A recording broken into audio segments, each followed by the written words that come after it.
அஸ்ஸலாமு அலைக்கும். Welcome to sauce kitchen. இன்றைக்கி நம்ம ஒரு ஸ்வீட் தான் செய்ய போகிறோம். அடுப்பக்கமே போகாமல் இந்த மில்க் ஸ்வீட்டை செய்ய போகிறோம். ரொம்ப டேஸ்ட்டாக இருக்கும். ஒரு 10 நிமிஷத்தில் செய்யக்கூடிய ஒரு ஸ்வீட் தாங்க. செம்ம டேஸ்ட்டாக இருக்கும். இங்கே பாருங்கள், உங்களுக்கு கட் பண்ணி காமிக்கிறேன் எப்படி இருக்குன்னு பாருங்கள். கடையில் வாங்கின மாதிரியே இருக்கும். உள்ளெல்லாம் ஃபில்லிங் வச்சு நம்ம செய்ய போகிறோம். ஆனால் நம்ம அடுப்பு பக்கமே போக மாட்டோம். ரொம்ப சிம்பிள், ஆனால் டேஸ்ட் செம்மையாக இருக்கும். கண்டிப்பாக இதே மாதிரி செஞ்சு பாருங்க, உங்களுக்கு ரொம்ப பிடிக்கும். இப்போ வாங்க இந்த ஸ்வீட் எப்படி பண்ணலாம் அப்படின்றத பார்க்கலாம். ஒரு மிக்ஸி ஜார் எடுத்திருக்கேன். இதில் ஒரு 2லேருந்து 3 டேபிள் ஸ்பூன் அளவுக்கு முந்திரி பருப்பு எடுத்திருக்கேங்க. முந்திரி பருப்பு உங்களுக்கு தேவையான அளவு நீங்கள் எடுத்துக்கலாம். நான் 2 டேபிள் ஸ்பூன் அளவுக்கு எடுத்திருக்கேன். இதுக்கப்புறம் 2 டேபிள் ஸ்பூன் அளவுக்கு பாதாம் எடுத்திருக்கேன். உங்கள்கிட்ட பாதாம் இல்லைனா முந்திரி மட்டும் கூட எடுத்துக்கலாம், இல்லை பாதாம் மட்டும் கூட எடுத்துக்கலாம். எது விருப்பமோ அதை எடுத்துக்கோங்க. நான் 2மே சேர்த்து எடுத்திருக்கேன். இதுக்கப்புறம் ஒரு 1/4 கப் அளவுக்கு காஞ்ச திராட்சை எடுத்திருக்கேன். கண்டிப்பாக இந்த அளவுக்கு சேர்க்கணும். இதுதான் பைண்டிங் கொடுக்குறது நமக்கு. இதுக்கப்புறம் நம்ம சேர்க்க போகிறது என்ன அப்படின்னா, 1 டேபிள் ஸ்பூன் அளவுக்கு வெள்ளை எள்ளு எடுத்திருக்கேன். அதை நம்ம சேர்த்துக்கலாம். இதுக்கப்புறம் நம்ம சேர்க்க போகிறது வெல்லம் இருக்கு இல்லையா, அதை நான் துருவி எடுத்திருக்கேன். ஒரு 1/4 கப் அளவுக்கு எடுத்திருக்கேங்க. டேபிள் ஸ்பூன்னா ஒரு 4 டேபிள் ஸ்பூன் எடுத்திருக்கேன். நல்லா துருவினதுக்கப்புறம் அளந்து எடுத்திருக்கேன். இதெல்லாம் சேர்த்து நம்ம அரைக்க போகிறோம். கொஞ்சம் கூட தண்ணி சேர்க்காமல் அரைச்சிட்டு வந்துடணும். முந்திரி பருப்பு, பாதாம், எள்ளு இதெல்லாம் சேர்த்துருக்கோம் இல்லையா, அதிலே கொஞ்சம் எண்ணெய் வரும். இங்கே பாருங்கள், இந்த மாதிரி வரணும்.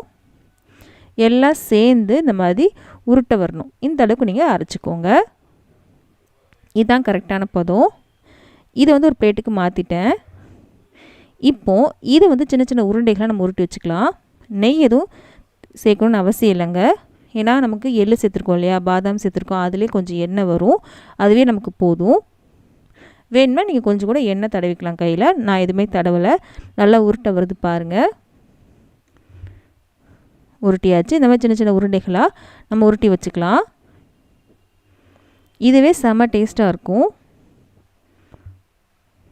இப்போது எல்லாத்தையும் உருட்டினதுக்கப்புறம் உங்களுக்கு காமிக்கிறேன். இதுதான் லாஸ்ட் உருண்டை. உருட்டி வச்சாச்சு. இப்போது இது தனியாக இருக்கட்டும். இப்போது ஒரு பெரிய மிக்ஸி ஜார் எடுத்துக்கலாம். இதில் 1 கப் அளவுக்கு நான் இன்றைக்கி பால் போட்டு எடுத்திருக்கேன். இவ்வளோ பால் போட்டு சேர்க்க விருப்பம்னா கம்மி கூட பண்ணிக்கலாம். ஒரு 1/2 கப் அளவு கூட சேர்த்துக்கலாம். இதுக்கப்புறம் நம்ம சேர்க்க போகிறது ஒரு 3/4 கப் அளவுக்கு டெசிகேட்டட் கோகோனட் சேர்க்குறேன். இது கடைகளில் கிடைக்கும். இது இருந்தால் சேர்த்துக்கோங்க. இல்லைன்னா நம்ம வீட்டில் தேங்காய் கண்டிப்பாக நம்ம எல்லார் வீட்லேயும் இருக்கும் இல்லையா, ப்ரௌன் கலரில் இருக்கிற பாட்டை மட்டும் நீங்கள் துருவி எடுத்துகிட்டு மிக்சியில் போட்டு லைட்டாக குறைன்னு அரைச்சிட்டு ஈரப்பதம் போகிற வரைக்கும் நீங்கள் வறுத்துட்டு அதுக்கப்புறம் நீங்கள் சேர்த்து அரைச்சிக்கலாம். ஈரப்பதம் கண்டிப்பாக போகணும். நீங்கள் பால் பவுடர் 1/2 கப் எடுத்திருந்தீங்க அப்படின்னா, இந்த காஞ்ச தேங்காய் நீங்கள் 1/2 கப் அளவுக்கு நீங்கள் எடுத்துக்கோங்க. அப்போ உங்களுக்கு கரெக்டாக மெஷர்மெண்ட் வந்துடும். நான் சொன்ன மாதிரி கடையில் நீங்கள் வாங்கியிருந்தீங்க அப்படின்னா அடுப்புக்கும் போக வேண்டாம். நீங்கள் கடையிலலாம் வீட்டில் இருக்க தேங்காய் சேர்க்குறதா இருந்தால் நான் சொன்ன மாதிரி லைட்டாக வறுத்துட்டு சேர்த்துக்கோங்க. இதுக்கப்புறம் 1/2 கப் அளவுக்கு சர்க்கரை எடுத்திருக்கேன். இதையும் சேர்த்துக்கலாம். இதில் நீங்கள் ஏலக்காய் உங்களுக்கு விருப்பம் இருந்துச்சுன்னா நீங்கள் சேர்த்துக்கலாம். அது ஃப்ளேவர் பிடிக்கும் அப்படின்னா. நான் எல்லாத்தையும் சேர்த்துட்டு அரைச்சிட்டு வந்துட்டேன். இந்த மாதிரி தான் இருக்கணும். இங்கே பாருங்கள், உங்களுக்கு பார்க்கும்போது தெரியும் நினைக்கிறேன். நமக்கு சக்கரை மட்டும் நல்லா அரைப்பட்டுருச்சு, அவ்வளோதான். இந்த மாதிரி இருந்தால் நமக்கு போதும். பக்கத்துலேயும் காமிக்கிறேன். பார்க்கும்போது ஒரு பால் பவுடர் மாதிரி தான் இருக்கும். ஃபுல்லாக பால் பவுடர் சேர்த்த மாதிரி தான் இருக்கும். ஆனால் நம்ம தேங்காய்லாம் சேர்த்துருக்கோம்.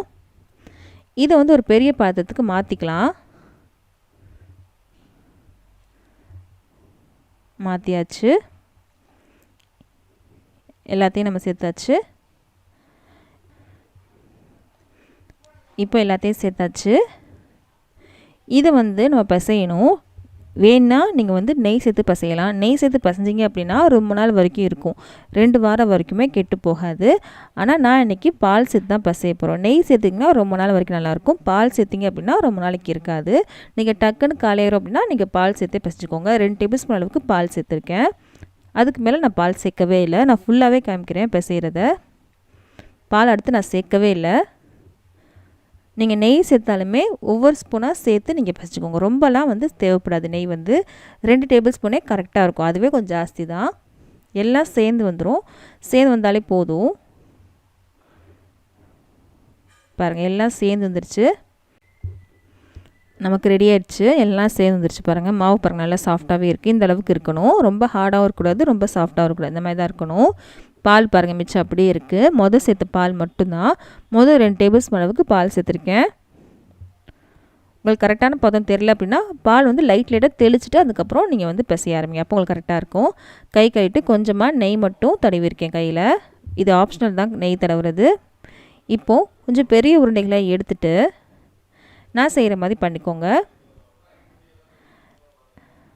இந்த மாதிரி நல்லா பரப்பிட்டு நான் முதவே செஞ்சு வச்சுருந்தோம்லே உருண்டை அதை வந்து நடுவில் வைக்க போகிறோம்.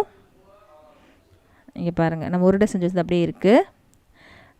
ஒன்றை எடுத்து நடுவில் வச்சுக்கோங்க. நான் செய்கிற மாதிரி இந்த மாதிரி பண்ணிக்கோங்க. அப்போ வந்து நடுவில் வந்து ஃபில்லிங் வரும்.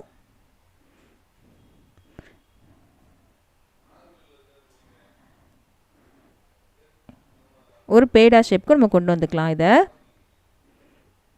வீடியோ மட்டும் கொஞ்சம் ஃபாஸ்ட்டாக ரன் பண்ணியிருக்கேன், அவ்வளோதான். நம்ம கரெக்டான ஷேப்புக்கு கொண்டு வந்துக்கலாம், அவ்வளோதான். இந்த ஷேப் பண்ணுறது உங்கள் விருப்பம் தான். நான் இன்றைக்கி பேடா ஷேப் வச்சுருக்கேன். உங்களுக்கு எந்த ஷேப் விருப்பமோ அந்த ஷேப்பில் நீங்கள் பண்ணிக்கலாம். பாருங்கள், சிம்பிளாக பண்ணிட்டோம். இது கடையில் வாங்கின மாதிரியே இருக்குங்க. ஆனால் டேஸ்ட்டும் செம்மையாக இருக்கும். அடுப்பக்கமே போகாமல் ஒரு ஸ்வீட் செஞ்சுருக்கோம். கண்டிப்பாக உங்களுக்கு ரொம்ப பிடிக்கும். கண்டிப்பாக நீங்கள் ட்ரை பண்ணி பாருங்கள். நமக்கு ரெடி ஆயிடுச்சு. இது தனியாக வச்சிடலாம். மிச்சத்தையும் அப்படியே நம்ம செஞ்சு வச்சிடலாம். இப்படி எல்லாத்தையும் செஞ்சதுக்கப்புறம் உங்களுக்கு காமிக்கிறேன். இப்படி எல்லாத்தையும் செஞ்சு வச்சுருக்கேன். இது மேலே நம்ம என்ன செய்ய போகிறோம் அப்படின்னா, பாதாம் வந்து நடுவில் கட் பண்ணி வச்சுருக்கேன். இது மேலே வச்சிடலாம் அந்த மாதிரி. இப்போ பண்ணுறது எல்லாமே ஆப்ஷனல் தாங்க. உங்களுக்கு வேணுன்னா சேர்க்கலாம், இல்லைனா விட்டுடலாம். நான் வீடியோக்காக தான் இந்த பாதாம் அப்புறம் சில்வர் ஒர்க்லாம் நான் பண்ண போகிறேன். இப்படி எல்லாத்துலேயும் பாதாம் வச்சிடலாம். எல்லாத்துலேயும் பாதாம் வச்சாச்சு. இதுக்கப்புறம் சில்வர் பேப்பர் இருக்கு இல்லையா, இது எடிபிள் தான், இதை வச்சுக்கலாம்.